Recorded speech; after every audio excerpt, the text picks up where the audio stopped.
difficile au départ, et ensuite aussi à des metteurs en scène. Oui. Oui. Après le film. Hein, après le film, oui, mais après ça, l'avoir vu, surtout. non, après l'avoir tourné. Mais ça, je me suis rendu compte que c'était complètement inutile, parce que les gens à qui vous sentez fort, comment dirais-je, contraints d'expliquer que ce sont des goujats et des gens sans talent, c'est pas la peine de leur écrire, parce que de toute façon, ils ne le croiront pas. Et ils n'ont pas les critères pour prendre en compte ce que vous leur dites. Mais voilà, à part ça, j'écris très peu. Et même à votre épouse, alors que vous l'avez Non, rencontrée très peu, au début... parce qu'on Ils sont a toujours été- ensemble. Oui, on est assez souvent ensemble. Même pas des petits post-it sur le frigo. Oh. Va chercher le beurre pour prendre D'abord, du pain. je ne vais pas ou- à la cuisine. Je ne- Ah bon C'est très romantique, C'est le Damien. domaine de madame, alors. Damien. Non, encore je suis naïf, moins. moi. Oui. Encore Et- moins le domaine de madame. Anouk, j'ai Non, lu nous que... avons du personnel. J'en suis fort aise. Anouk, j'ai lu que vous adoriez qu'on vous écrive, mais que quand vous... Je me régale à jouer au théâtre, oui. Mais enfin, s'il y a un film à faire, je peux encore arriver là.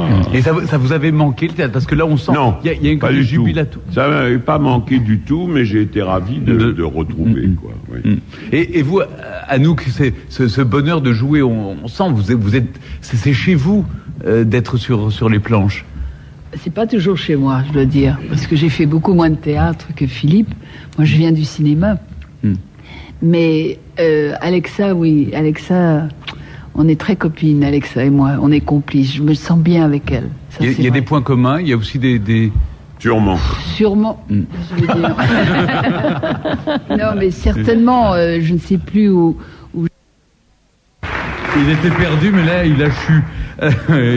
Merci également à Richard Lornac. Je vous rappelle une dernière fois le titre de son album, Nos Verticales. Très bien. On a encore un peu le temps, au fond. Je sais pas où je me précipite pour pas... Mais moi non plus, je ne vois pas pourquoi vous vous précipitez. Pourquoi vous précipitez? Non, mais c'est vrai, vous, au fond. Stéphane Non, parce que, Bern vous savez, il y a d'autres émissions qui suivent à France Inter. Il y a Mais on TTC. s'en fout. Non, mais on est bien avec vous. Mais finalement. on est bien avec vous aussi. Stéphane, puisqu'on parlait de théâtre, pardon, Jean-Louis Trintignant est extraordinaire dans Moins 2. Mais on s'en fout. Vous n'avez pas le droit. Bon, enfin, je vais me gêner. C'est vrai, c'est une très bonne pièce. Et puis, Elle est formidable, au théâtre alors, vos chevaux, vous les retrouvez quand cet après-midi? s'en fout. Ah non, on s'en fout des s'en chevaux. fout des Non, non, les Non. chevaux. Non, ils sont à la maison. Ils sont à la maison. Ils sont à la maison, oui. Oui. Non, mais c'est bien, vous êtes un homme de la campagne.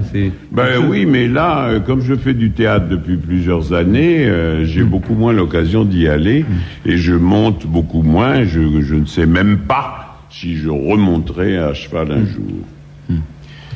Bon, que ça ne plombe pas, encore une fois. Mais attendez. Mais on s'en fout. Là, mais on s'en fout, bien sûr. Mais, du mal à terminer, hein. Non, mais on va terminer en beauté. J'avais préparé ma petite conclusion sur l'élégance, tout ça. Mais bon. Oui, c'est raté, il faudra qu'il rajoute des pavés. J'aime bien, on aime bien se frotter à vous parce que évidemment on sait qu'on va s'en prendre une. Oui, c'est ça. Ne vous y risquez pas. D'accord.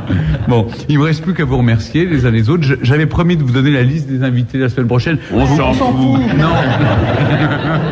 Je ne dis plus rien. Si vous vous foutez de tout, alors comment je vais faire, moi? Non, pas de tout, mais... De quoi vous ne vous de foutez ces pas? choses-là, Oui, non, mais les auditeurs qui... Non, moi, ce qui m'importe, c'est la location à la Madeleine. Parce que comme tout grand artiste, c'est le pognon qui m'intéresse. Non, mais c'est vrai que c'est... Vous connaissez cette histoire de deux gars, non? Deux gars étaient invités à dîner par les Rothschild un jour. Donc il dit à ses amis, demain je vais chez les Rothschild, bon j'ai accepté, etc. Et le surlendemain, il réunit ses amis qui lui disent, alors comment c'était? Il dit, je me suis emmerdé énormément. Tu devais t'y attendre, mais non, il dit, je m'y attends. Ils ont voulu parler peinture pendant toute la soirée. Quête, Olivia. Jonathan Coe, la femme... Directement, elle-même est venue avec des cousins. C'est un système très bien rodé. Parce que je voulais piquer, Edouard. Oui. Il y a Laura Morand qui est absolument divine. Elle est hallucinante. Elle est d'une beauté. Bref, on s'égare là. Mais non, non, vous n'êtes pas allé très loin. Allez-y.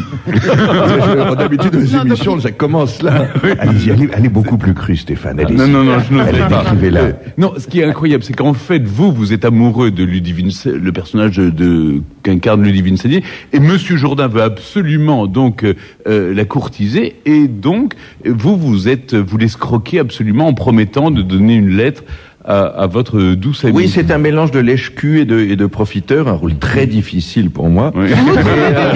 Vous trouvez des points communs avec ceux d'Orange ou pas? Oui. J'étais obligé de chercher au très fond de moi-même pour l'incarner la vérité, mais je peux vous dire, c'était du boulot. Oui. Et donc, non, ce qui est bien dans ces personnages un peu de salauds, c'est qu'ils ont leur moment de vérité, c'est que ce type-là qui trouve vraiment amoureux d'elle et qui au fond à un moment il va il fait tout ça, il est lui-même le dupe de quelqu'un qui est Célimène, qui est Ludivine Sagnier. Il lui dit cette phrase qui est tirée je crois du Misanthrope. Il lui dit mais moi qu'ai-je donc de plus que les autres? Pourquoi est-ce que vous dites que vous m'aimez, mais qu'ai-je donc de plus? Ce qui est la grande question dans la vie qu'on se demande tout le temps, mais pourquoi moi et pas quelqu'un d'autre? Il y a 4 milliards d'êtres humains. Ou l'inverse, non, oui, c'est souvent l'inverse. Et pourquoi tu ne m'as pas choisi, moi? Et pourquoi? Vous vous êtes demandé, est-ce que vous avez encore... Non, je parle à la personne qui vit avec vous, Éric Nehoff. Elle vous choisit si elle se réveille avec vous le matin. C'est pas par erreur. Vous l'avez fait boire la veille, elle se réveille. C'est par aveuglement. Ça fait 20 ans que vous faites boire votre femme et le matin elle se réveille. Et elle dit, mais qu'est-ce que je fais là? Merde. Oui, comme une femme. Qui ressentait, c'était... Bref, donc cet abîme derrière la musique qui fait que lorsqu'elle est sublime et lorsqu'elle est consentie et lorsque la musique est la plus belle des choses. L'amour de la musique, enfin la pratique de la musique, parce que je ne sais pas si au début la pratique de la musique qui était obligatoire pour vous, étant donné vos antécédents familiaux, est devenue à un moment peut-être amour de la musique, mais cette pratique s'est toujours accompagnée par définition de la pratique, de l'apprentissage de la langue latine. Et chez vous, c'est deux corpus indissociables à l'intérieur de votre œuvre littéraire, Pascal Quignard. Est-ce que ça a été une expérience qui s'est passée simultanément? Est-ce que ça a été une expérience qui a été dissociée? On a l'impression qu'elle fait corps quand on vous lit. Mais bien sûr qu'elle fait corps. Et je suis étonné que je sois